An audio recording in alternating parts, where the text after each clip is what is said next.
5773. Dominique Strauss-Kahn. Step up, Mr. Kahn. Stand right here and take the judge seat. This defendant is charged with criminal sexual acts in the first degree, attempted rape in the first degree, sexual abuse in the first degree, unlawful imprisonment in the second degree, sexual abuse in the third degree, and forcible touching. Pre-sworn affidavit is signed, waiving the charges but not the right to the record, counsel. Yes. Good afternoon, counsel. Can you please put your appearance on the record? Benjamin Brathman and Associates, 767 3rd Avenue, New York. Joining me well in the courtroom is William Taylor, who is not admitted in New York, but is counsel in this matter.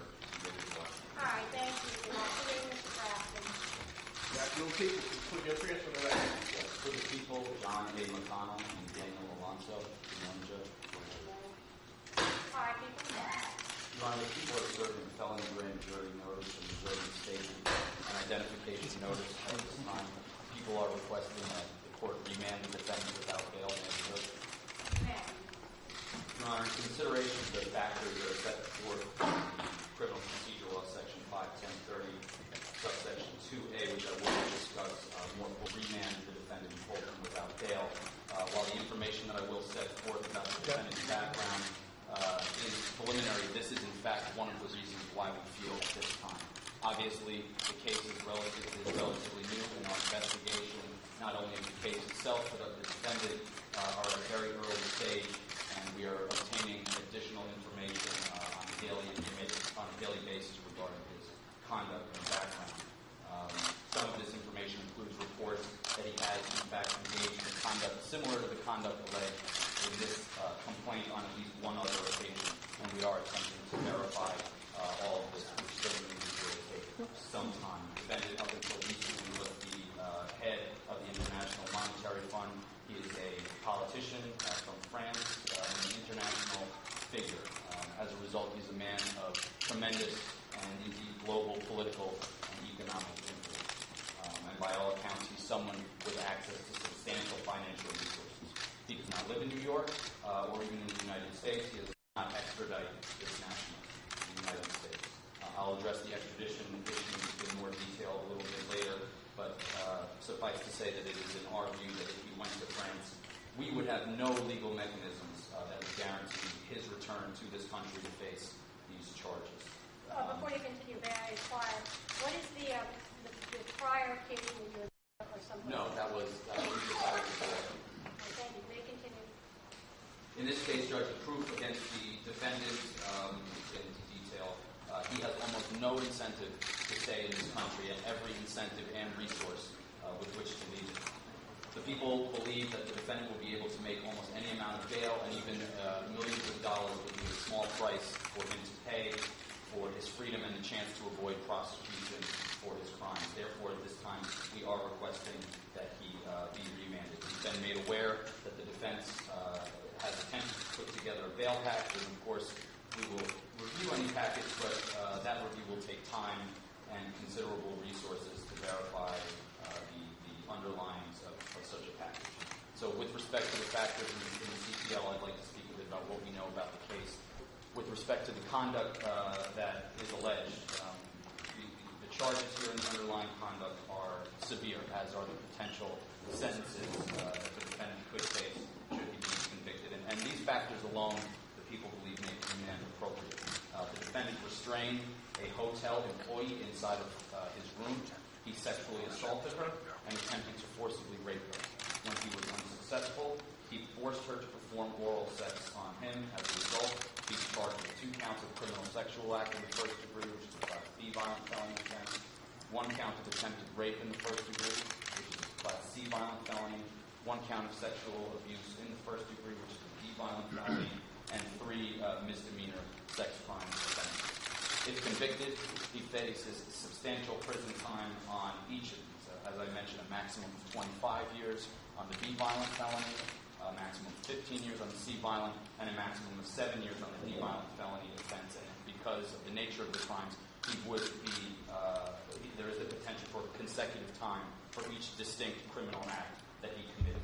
And as I mentioned, these factors alone give the defendant substantial incentive to flee. Second, the evidence that's already been developed against the defendant supports our request for remand.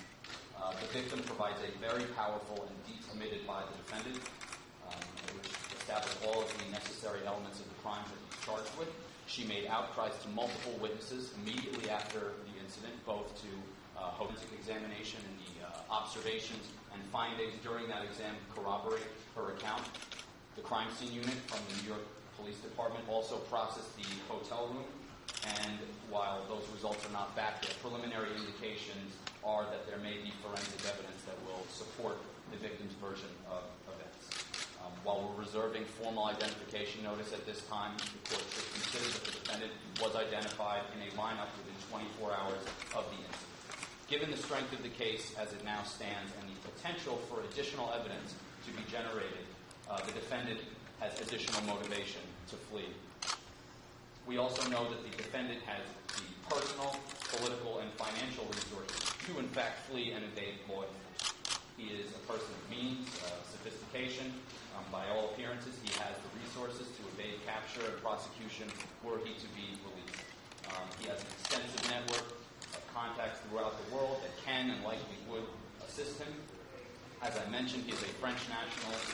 He has sought political office in France, and he has significant long-term ties to that country while virtually having no ties to not only New York, but the United States. And any ties that he does have are outside of the county and state of New York. And certainly his ability to leave the country was demonstrated by the manner in which he left the hotel after the incident. The defendant exiting the hotel through the lobby minutes after the incident state that he appears to be a man who was in a hurry. Most importantly, if he were to flee to France or numerous other venues outside of this jurisdiction, we simply could not legally compel him to return. There is no mandatory extradition agreement in place between the United States and France, and they simply do not extradite their nationals. Even hypothetically, if the defendant's lack of ties to the jurisdiction and the powerful means and incentive that he has to flee, the people believe fully justifies our request for remand. It's also the things that, however, we don't know about the defendant and his resources at this time that should be considered by the court because they further support our request that he be remanded. About his finances, except to say that they appear to be substantial. We know nothing of how many bank and brokerage accounts this defendant has at his disposal or where those accounts are located. We don't know what other kinds of investments or assets he has, both liquid and illiquid, that he could call upon. And while we have done our own investigation and representation, how many or what kind of passports and diplomatic travel documents the defendant has. What is absolutely clear at this point is that the defendant really is in his escape from the jurisdiction, but also continue a life for himself in parts of the world that would place him beyond the reach of this state and indeed the country. All right, thank you. Mr. Graff. Yes, Your Honor, if we accept the people's position, then as a practical matter, no successful individual who is a citizen of another country could ever get bail unless the district attorney's office was absolutely convinced of everything that they want to be convinced of, which would take a month or 6 months while the defendant is remanded. This gentleman is entitled to bail. He has no criminal record. He is 62 years old. He has 4 children, and they are simply wrong with respect to his ties to the city of New York and to the United States, and they're simply wrong. He has a daughter who lives in Manhattan. He is prepared to stay with her with the understanding that that he not leave New York City during the pendency of these proceedings.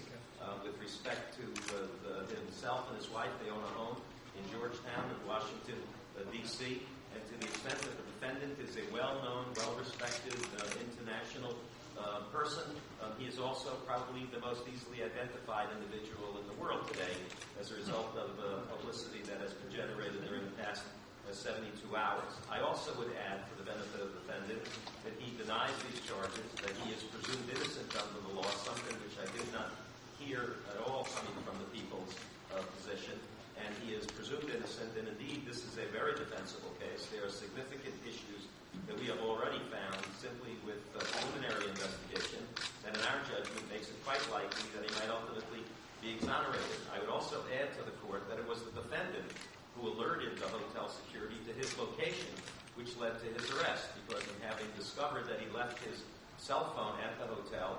When the hotel called him on another cell phone, he advised them that he was at Kennedy Airport, where he was. They came to return the cell phone ostensibly, and that's when he was arrested. With respect to his fleeing the hotel, it's simply inaccurate. And again, it comes from inaccuracies because of their rush to do this investigation.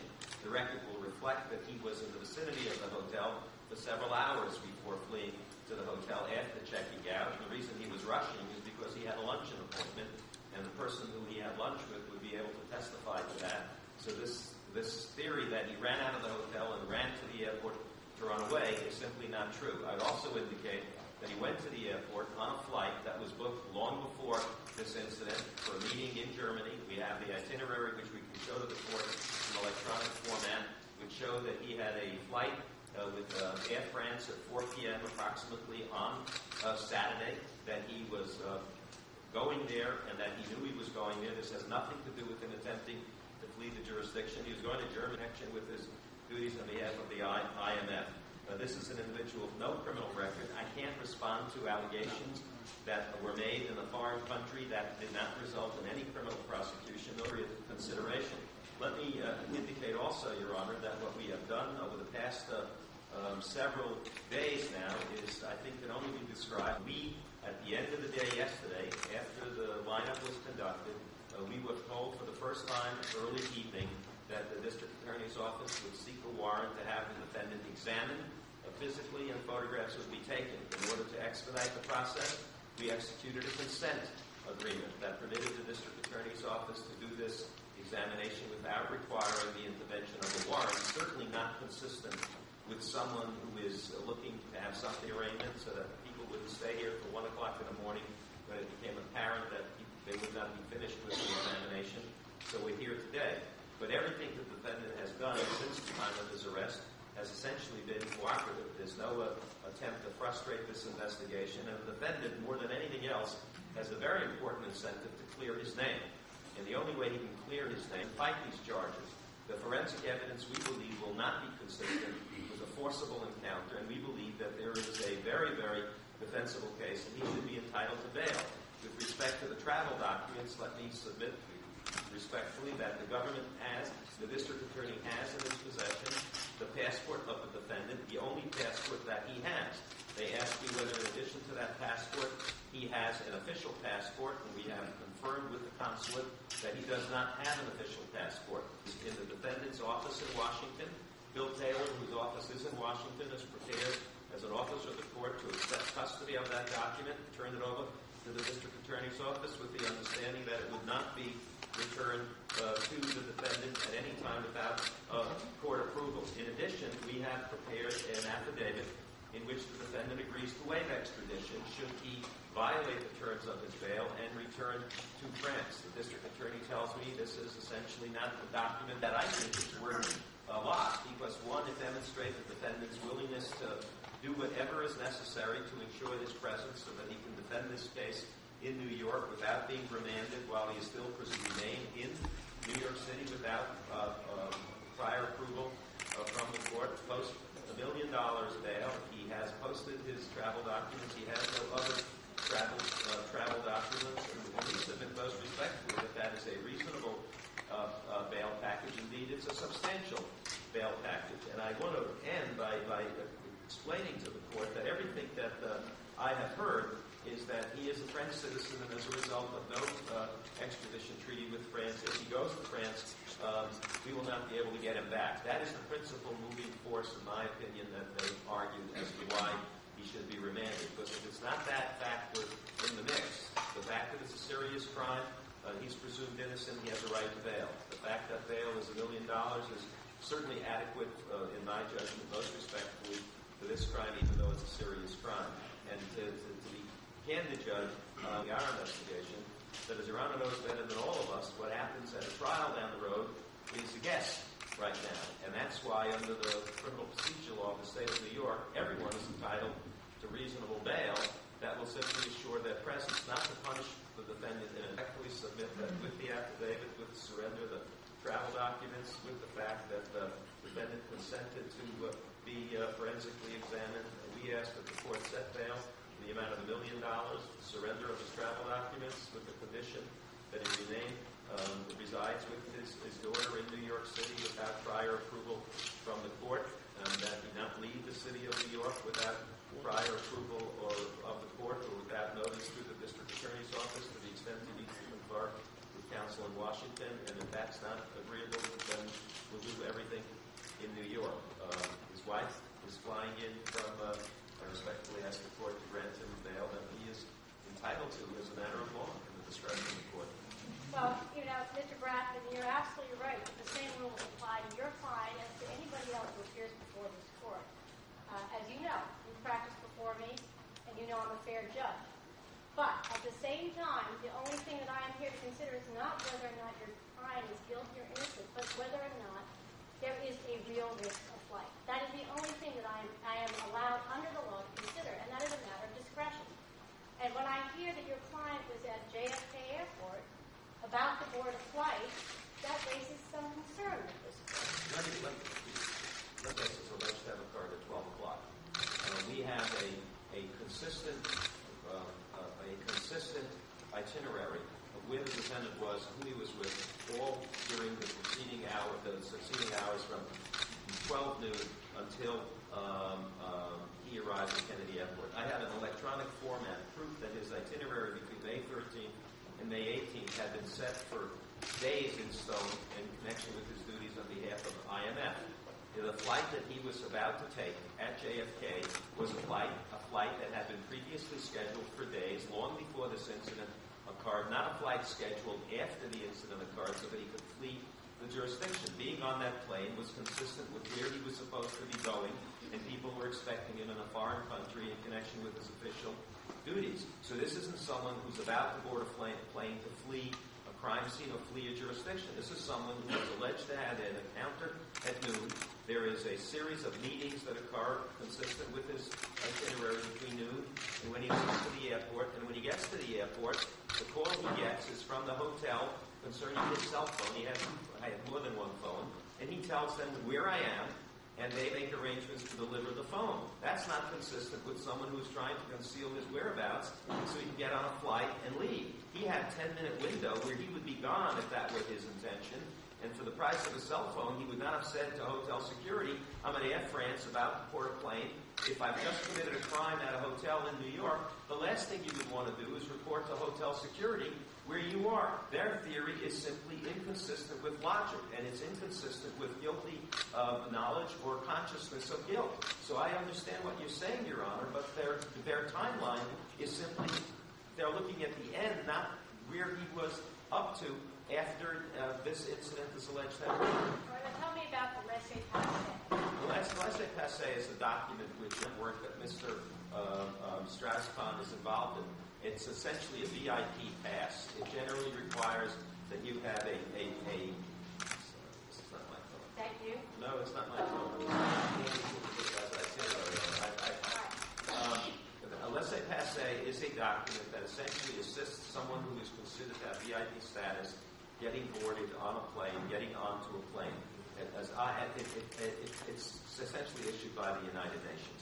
It is not a travel document, to my knowledge, that allows you to travel alone. What it represents to you is not on the defendant's person. It's not in his custody. It was not in his possession at the time of his arrest. They don't have it. We have to go to that office, obtain custody of the laissez-passer, and not give it to anyone other than the district attorney's office. And Mr. Staley here is in court prepared to make that granted the opportunity to have bail, and there is no indication, nothing, that this defendant intends to flee. What they have looked at with respect to where he was arrested is simply just not fair to say, since he was arrested on a plane about a crime or without living the rest of his life as a fugitive, because that is not a life that he wants to in any way live. Well, thank you, Mr. Brathman. I think you have made some very compelling points. I think both your points can be both persuasive on either side, and either indicating a greater incentive to flee. Either way, it works both ways. Do you wish to be heard any further?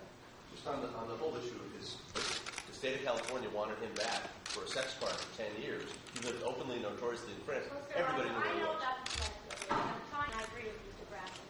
All right, this court is going to remand the defendant for grand jury actions Part F, May 14th. Your Honor. Serving cross grand jury? Yes, I am serving cross grand jury notice 19050. Your Honor, the district attorney has invited us to come back to them,